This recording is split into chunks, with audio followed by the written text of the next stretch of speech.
Stress is not bad. Stress হলো একটা surviving টুল এবং আমাদের জীবনে স্ট্রেসের প্রয়োজন হলো যে কোনো ইমার্জেন্সি সিচুয়েশনে দ্রুত রিয়্যাক্ট করার জন্য। কিন্তু আমাদের আজকের দিনে স্ট্রেস নিয়ে কি সমস্যা হচ্ছে জানেন? স্ট্রেস একবার শুরু হলে শেষই হচ্ছে না। দেখুন, 1000 বছর আগে স্ট্রেসের একটা পরিষ্কার জব ছিল। যেমন ধরুন, যদি বাঘ আপনাকে তাড়া করে তাহলে আপনার শরীর থেকে কর্টিসল রিলিজ হবে, আপনার মাংসপেশি শক্ত হয়ে যাবে, হার্টবিট বেড়ে যাবে এবং আপনি সার্ভাইভিং মোডে চলে যাবেন। যখন বাঘ চলে যাবে আপনার স্ট্রেস লেভেল কমে আসবে এবং আপনার শরীর নিজেকে রিকভার করা শুরু করবে। কিন্তু আজকের দুনিয়ায় আমাদেরকে শুধু একটা বাঘ তাড়া করছে না, আমাদের শত শত ছোট বাঘ তাড়া করছে।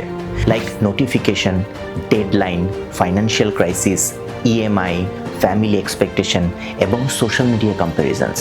সবচেয়ে খারাপ বিষয় হলো এই বাঘ জীবন্ত নয়, তাই আপনার শরীর সবসময় সার্ভাইভাল মোডে থাকে। তাই ছোট এই জিনিসগুলো প্র্যাকটিস করুন। দিনে অন্তত একবার 10 মিনিট ধীরে ধীরে নিঃশ্বাস নিন, অন্তত একবেলা ফোন ছাড়া খাবার খান, অন্তত 20 মিনিট কোলাহলের বাইরে একা বসে থাকুন এবং ঘুমের জন্য একবার বিছানায় চলে গেলে আর ফোন স্ক্রোল করবেন না। এই ছোট অ্যাক্টিভিটিগুলো আপনার শরীর এবং মানসিক সিস্টেমকে রিল্যাক্স হতে সাহায্য করবে। আপনার শরীর যখন সেফ ফিল করবে আপনার মন অটোমেটিক সেটা ফলো করবে।